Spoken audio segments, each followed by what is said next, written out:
Rome Statute of the International Criminal Court, General Principles of Criminal Law. Part 3.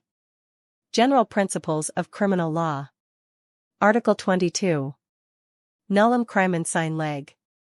1. A person shall not be criminally responsible under this statute unless the conduct in question constitutes, at the time it takes place, a crime within the jurisdiction of the court. 2. The definition of a crime shall be strictly construed and shall not be extended by analogy. In case of ambiguity, the definition shall be interpreted in favor of the person being investigated, prosecuted or convicted. 3. This article shall not affect the characterization of any conduct as criminal under international law independently of this statute. Article 23. Nulla poena sine lege. A person convicted by the court may be punished only in accordance with this statute. Article 24. Non-retroactivity ratione personae. 1. No person shall be criminally responsible under this statute for conduct prior to the entry into force of the statute. 2. In the event of a change in the law applicable to a given case prior to a final judgment, the law more favorable to the person being investigated, prosecuted or convicted shall apply. Article 258. Individual criminal responsibility. 1. The court shall have jurisdiction over natural persons pursuant to this statute. 2. A person who commits a crime within the jurisdiction of the court shall be individually responsible and liable for punishment in accordance with this statute. 3. In accordance with this statute, a person shall be criminally responsible and liable for punishment for a crime within the jurisdiction of the court if that person a. commits such a crime, whether as an individual, jointly with another, or through another person, regardless of whether that other person is criminally responsible, b. orders, solicits or induces the commission of such a crime which in fact occurs or is attempted, c. for the purpose of facilitating the commission of such a crime aids, abets or otherwise assists in its commission or its attempted commission, including providing the means for its commission. d. In any other way, contributes to the commission or attempted commission of such a crime by a group of persons acting with a common purpose.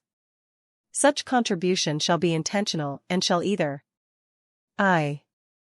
be made with the aim of furthering the criminal activity or criminal purpose of the group, where such activity or purpose involves the commission of a crime within the jurisdiction of the court, or 2. be made in the knowledge of the intention of the group to commit the crime, e.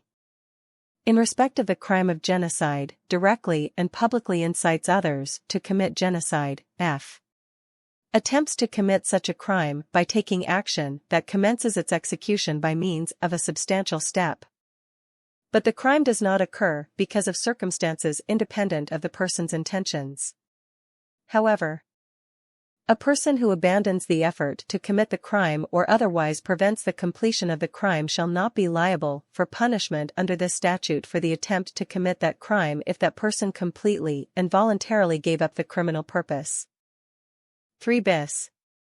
In respect of the crime of aggression, the provisions of this article shall apply only to persons in a position effectively to exercise control over or to direct the political or military action of a state. 4. No provision in this statute relating to individual criminal responsibility shall affect the responsibility of states under international law. Article 26. Exclusion of jurisdiction over persons under 18.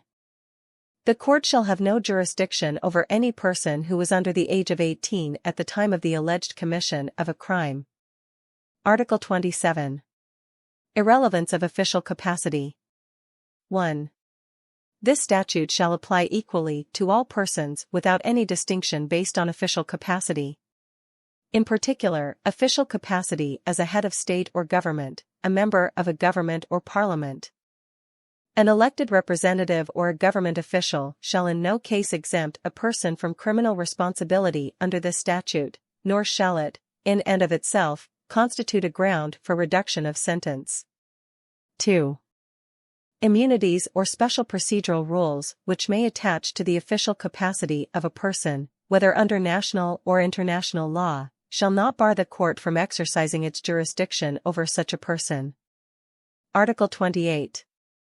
Responsibility of commanders and other superiors.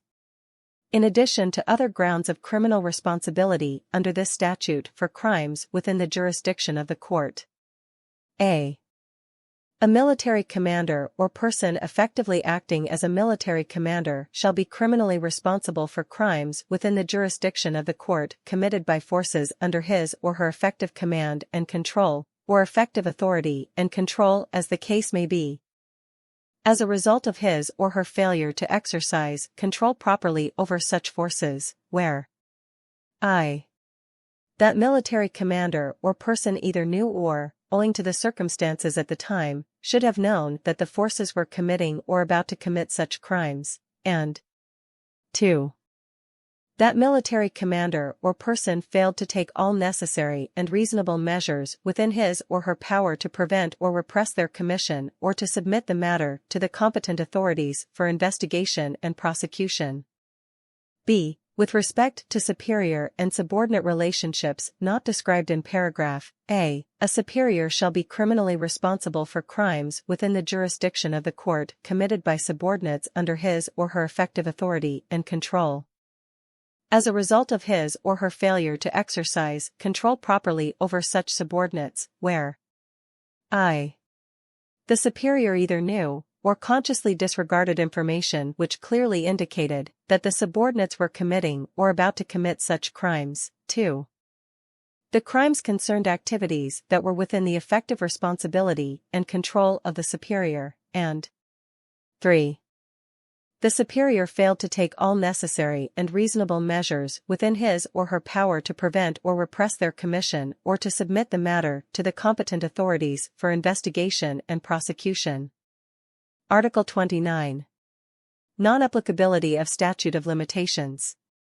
The crimes within the jurisdiction of the court shall not be subject to any statute of limitations. Article 30. Mental element. 1. Unless otherwise provided, a person shall be criminally responsible and liable for punishment for a crime within the jurisdiction of the court only if the material elements are committed with intent and knowledge. 2. For the purposes of this article, a person has intent where a. In relation to conduct, that person means to engage in the conduct. b. In relation to a consequence, that person means to cause that consequence or is aware that it will occur in the ordinary course of events. 3. For the purposes of this article, knowledge means awareness that a circumstance exists or a consequence will occur in the ordinary course of events. Know and knowingly shall be construed accordingly.